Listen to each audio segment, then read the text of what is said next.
तर अशोक खराच्या दरबारामध्ये हजेरी लावणारे मंत्री कोण? खासदार वर्षा गायकवाडांनी हा सवाल उपस्थित केला।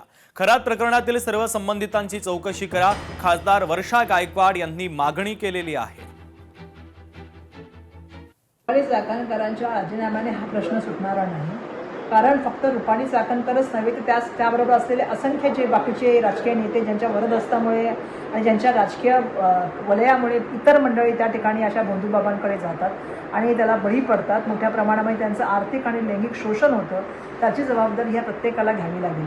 महाराष्ट्रामध्ये ज्या वेळेला अंधश्रद्धाच्या बाबतीमध्ये कायदा आहे की जसं अंधश्रद्धेचं निर्मूलन झालं पाहिजे आणि जे अंधश्रद्धा पसरवतील, जे तंत्रमंत्राचा वापर करतील, त्यांच्यावर कारवाई झाली पाहिजे, ही भूमिका महाराष्ट्राने सातत्याने त्या ठेवण्याचं काम केलं।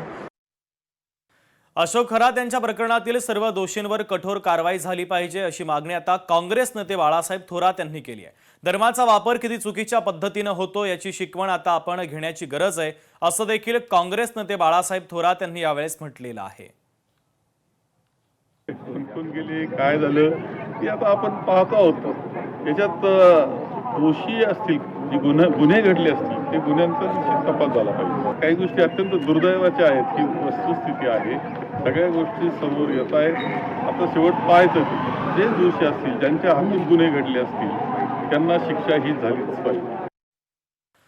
पुढची महत्त्वाची बातमी आपण पाहूयात। मॅग्नेट पब्लिकेशनच्या सोसायटी अचिव्हर्स या मॅगझिनमध्ये राज्याच्या पर्यावरण मंत्री पंकजा मुंडे यांचा गेस्ट एडिटर म्हणून सहभाग आहे। या संदर्भात पर्यावरण मंत्री पंकजा मुंडे यांच्या शासकीय रामटेक निवासस्थानी मॅगझिनच्या प्रकाशनाच्या कार्यक्रमाचं आयोजन करण्यात आलंय। या कार्यक्रमाला स्वतः पंकजा मुंडे उपस्थित आहेत।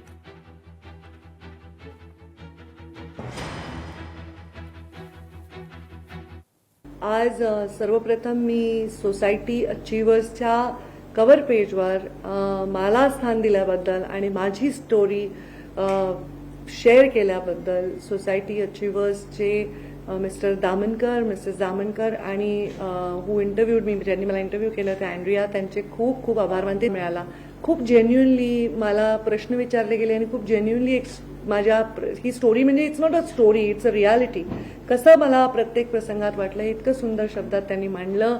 आता ते मी वाचलं नाही, आता मी वाचणार आहे, पण ते कव्हर पेज जेव्हा आम्ही बघितलं आणि ते मॅगझिन चाललं तर मला खूप आनंद।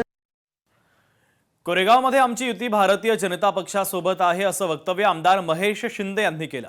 मिठाचा खडा पडल्यानं संपूर्ण दुधाचं पातेलं नासलं। जिल्हा परिषद अध्यक्ष निवडीवर आता महेश शिंदे यांनी स्पष्टीकरण दिलंय। मला काल कळलं ते ॲक्च्युली त्यांना ते काहीतरी ते जरा झटापटीमध्ये एकाच्या त्यांच्याच कार्यकर्त्याच्या खिशाला पेन होता, तो असा घासला आणि रक्तालाच काहीतरी झाले। त्यांच्याच कार्यकर्त्याला, जे कार्यकर्ते पोलीस कारवाईसाठी घेऊन चालले होते, त्याला त्यांनी विरोध करताना त्यांच्या पेन लागला असं मला कळलं। पण त्याच्यात एक त्यांचं चुकलं, ती मिठाचा खडा का टाकून घेतला हे आम्हाला कळलं नाही, त्यामुळे त्यांचे 5 सदस्य फुटले।